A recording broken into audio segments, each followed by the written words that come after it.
न्यायदाता न्याय मागुछि दलित। भोट नेला बेले जाति नहीं, न्याय देला बेले जाति खोजुछंती मान्यवरଙ୍କ पुओ। विधायक बद्री पात्रଙ୍କ पुओ जातिआण ऑडियो को नहीं एबे राज्य रे दलित महासंघ हक पाई एक होईछि। आज दलित महासंघ आनंदपुर उपखंड एसडीपीओ ऑफिस फेरी बाहुबली विधायकों पुओ को चेतावनी देछि।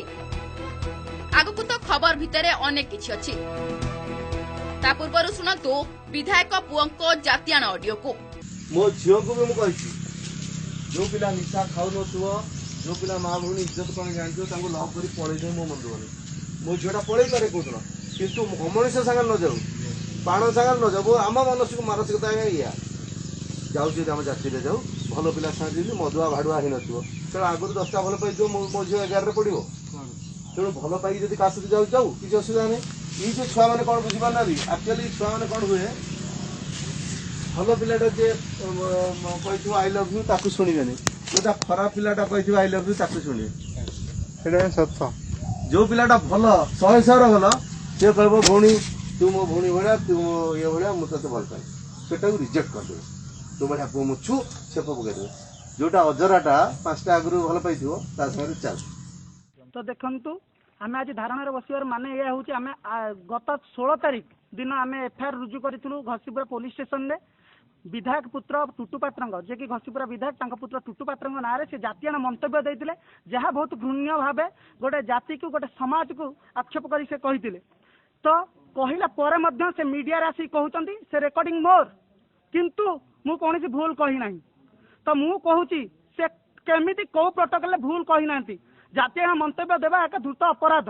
तापर भी आम पुलिस स्टेशन में एफआईआर कलु कला 5 दिन बीतीगला। मुझे एफआईआर कपी मु 3 दिन दौड़ी दौड़ी थकिली। एफआईआर कपी दौना एसडीपीओ को फोन कली, आईआईसी को कतिकी गली से कहते आम चापर बसवित अच्छु किंतु आम तुमको दबु। तो मना करूना किंतु आमको देबे कहते। शुणिले तो प्रेम ओकिलाती करबाकू जाई बीजेडी विधायकों पुओ देवाशीष एबे हरडगणारे पड़िछंती। जून 16 तारिख निज दलीय कर्मी प्रेम को समर्थन करी राताराति प्रेम ओकिल साजिथिले विधायकों ए बाहुबली पुओ। पीड़ितांको केस को रफा दफा करिबारे तो किछि मात्रा सफल हेले ओकिलाती करुथबा बेले जातिआण मंतव्य एबे महंगा साब्यस्त होइछि। एई जातिआण मंतव्यर कंटा मान्यवर पुओंको तंटीरे लागिथिबा बेले एबे कंटा को गिली पारुछंती ना बाहर करि पारुछंती। एई कंटा मान्यवर पुओर तंटीरे झुलिथिबा बेले दलित संघ एबे टाणीबाकू लागिछि।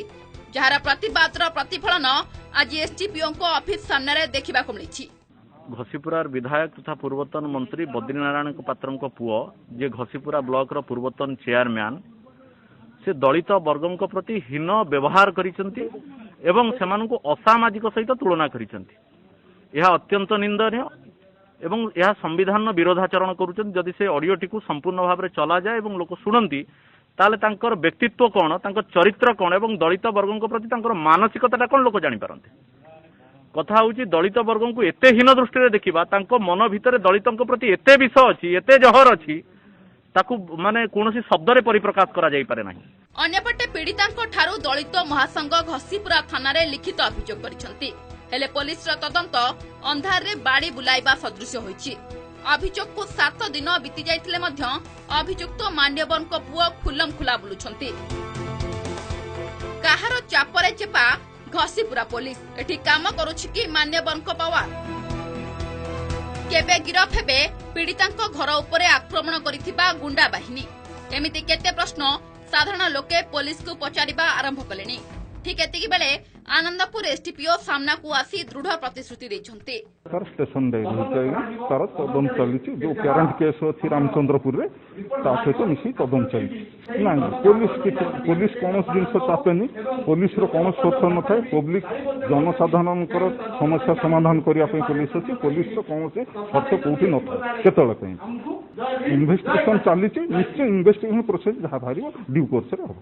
अन्यपटे पीड़ितांकु न्याय देबारे जिला पुलिस विफल हेबारु एबे पुणी सामना को आसिछंती पीड़िता। आज पीड़िता एक वीडियो माध्यम रे मुख्यमंत्री को निवेदन करिछंती। जाकु नै सुनंतु कोन कहउछंती पीड़िता। मु माने साइड हे दिले तबरे जेतले मु ସାଇଟ୍ ହେଲା ପରେ ସେ ତ ନିଜ ଆଡୁ ଫେର ଗୋଟେ ମାସ ପରେ ସେ ମୋ ପ୍ରତି ଅଶ୍ଳୀଳ ଭାଷା ଲେଖିକିରି ମୋ ବାପା ଭାଇଙ୍କର ପରିଣାମ ଖରାପ କରିବ ସବୁ କିଛି କହିଲା। ମୁଁ ବାଧ୍ୟ ହୋଇକି ନିରୁପାୟ ହୋଇକି ଆଇନରେ ଆଶ୍ରୟ ନେଲି।